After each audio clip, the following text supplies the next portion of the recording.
Hey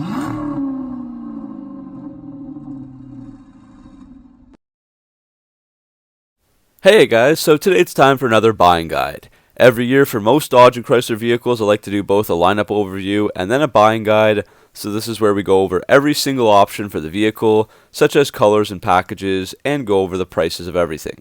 Hopefully this guide helps you decide on a model, or maybe you'll just find it interesting to see what's offered. Another note, this is all for American cars only, with US prices and options. So the Dodge Hornet is brand new this year, reusing the nameplate from the Hudson Hornet in the 1950s and the 2006 Hornet concept. If you're wondering why this video is only focusing on the Hornet GT, that's because the RT is not available for ordering yet and it'll be out later on this year. The Hornet was announced as a new compact CUV last August, and it looks to be a staple in the lineup for years to come. Dodge has been without a smaller van or SUV type vehicle for a few years now after the cancellation of the Journey and the Grand Caravan, so this looks to try to fill the void a bit. The GT is more of the lower end model, and there are just two basic options for this initial release. The GT for $30,590 and the GT Plus for $35,490. Just so you know, the blue Hornet you will often be seeing is a GT with a $2,000 blacktop package, which I'll cover later on with the rest of the packages. The black one you will see is still a GT model, but it has some add-ons from the Direct Connection catalog, and Dodge says it's their goes like hell concept. So first, all the GTs come with a 2-liter 4-cylinder turbocharged Hurricane engine that packs 268 horsepower and 295 pound-feet of torque. That's paired with a 9-speed 948 TE automatic transmission and a standard all-wheel drive system. Dodge says 0 to 60 happens in just 6.5 seconds, not too bad for this compact vehicle, and roughly on par with a V6 Dodge Charger or Chrysler 300. All GT models do have a sport mode button on the steering wheel, which activates a sharper throttle, optimized shift schedule, and a tighter steering wheel feel. Here's an interesting point. Despite the future RT supposedly being the more performance-oriented version, the Hornet GT actually has a quicker 0 to 60 time by about half a second. The RT is only quicker when it uses the Power Shot feature, which is only found on that model. Anyways, with those numbers, Dodge claims that the GT is the industry's quickest, fastest, and most powerful utility vehicle for under $30,000, as well as being the most powerful gas compact CUV. The suspension gets class-exclusive Koni frequency selective damping shocks, but a dual-stage suspension is available, which we'll cover in the packages. The front and rear suspension are fully independent, featuring an optimized front McPherson geometry and unique rear 3-link Chapman suspension. We do have a bit more information as well. The gas tank holds 13.5 gallons, and the gas mileage for the GT is rated at 21 city and 29 highway mpg, so not really the greatest of numbers there. The weight comes in at 3,715 pounds, while the max towing capacity is 2,000 pounds. So let's look at all the options now. We'll start with the GT and move on to the GT Plus. Both have that similar aggressive Dodge exterior styling with all the LED lighting, and you won't find many differences aside from the wheels. The GT will start us off with 7 paint colors, and it's the same paint choices for the GT Plus as well. 8-ball and Q-ball are zero cost. Grey Cray, Blue Bayou, and Hot Tamale are $495 extra, while Blue Steel and Acapulco Gold cost $595. The standard wheels are nothing special, 17x7 J Silver alloys with 215/60 R17 all-season tires. If you opt for the GT Blacktop, you'll get nicer 18x7.5-inch Abyss wheels with 225/55 R18 all seasons. And the third option will come with the Track Pack, 20x8-inch Abyss wheels with 235/40 R20 all seasons.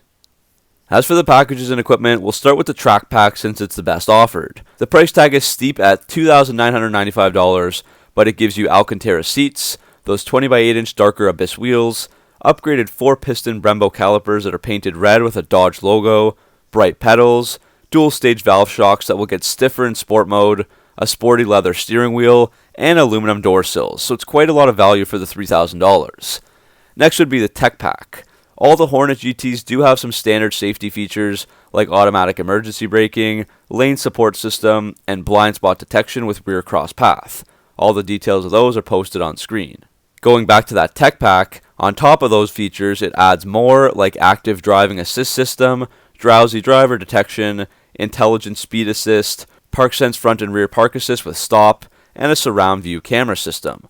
All of that will add $2,245 for the bundle. Like pretty much all the other Dodges, The black top is offered at $19.95, and this gives you black badges, the 18 by 7.5 inch black wheels, and gloss black painted moldings and mirrors. So that's actually not the greatest of value. For $1,000 extra, you may as well go with the track pack for a lot more features. And finally, the cold weather group will cost $4.95, adding heated front seats and steering wheel and a remote start. Inside, cloth leatherette seats are standard, but those Alcantara seats can be had with the track pack. Those seats are class exclusive and come with an embroidered Dodge Rhombus logo and unique red crust accents that visually burst out and gradually fade, which highlight the unique Alcantara seat perforation. As for some technology, all the Hornets get 10.25-inch Uconnect 5 touchscreen system and a 12.3-inch digital cockpit cluster with 3 separate customizable information zones. The system has wireless Android Auto and Apple CarPlay and Amazon Alexa interactions. Other standard features on all the Hornet GTs include passive entry, rain-sensing wipers, and a rear seat reminder system. The final option would just be a $350 spare tire, as that's not standard. If you build the most expensive GT with all the bells and whistles, it would cost you around $39,915 before tax. Now we can look at the other model, the GT Plus. So this starts by adding around $5,000 to the price tag, starting at $35,490. Dodge has done a pretty good job here to add some desired features, and I think the GT Plus could be the more popular vehicle as there is some good value for your $5,000. The exterior changes include automatic high and low beam headlights, LED daytime running lights, and LED fog lights. It gains a powered liftgate and wireless charging capability inside the vehicle. The 10.25-inch Uconnect system remains, but it gets navigation and also a best-in-class Harman Kardon premium sound system that pumps out 465 watts of total system output through 14 speakers and subwoofer. Inside also gets upgraded with premium leather standard on the seats instead of the cloth. You can still grab those Alcantara seats with the track pack if desired.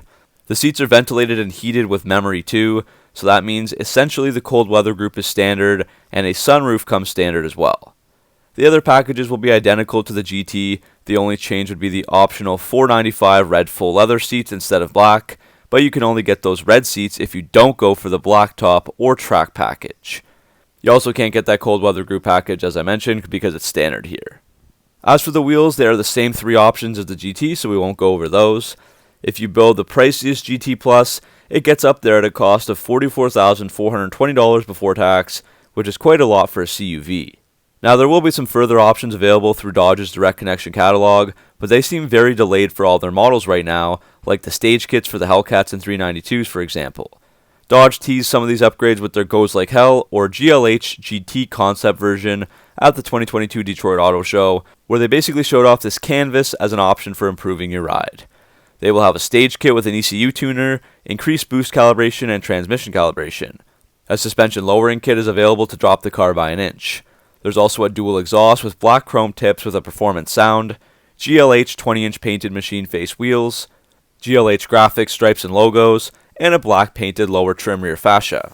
Again, the availability, pricing, and exact options are uncertain as of right now. The Hornet is built alongside its platform mate, the Alfa Romeo Tonale, at the Giambattista Vico Stellantis plant in Pomigliano d'Arco in Naples, Italy. So that's it on the 2023 Dodge Hornet GT. Let me know down in the comment section below if this is a vehicle that excites you and you think is good for the Dodge brand, or if you don't really care about this new CUV. Thanks for watching, make sure to like and subscribe, and I'll see you all in the next video.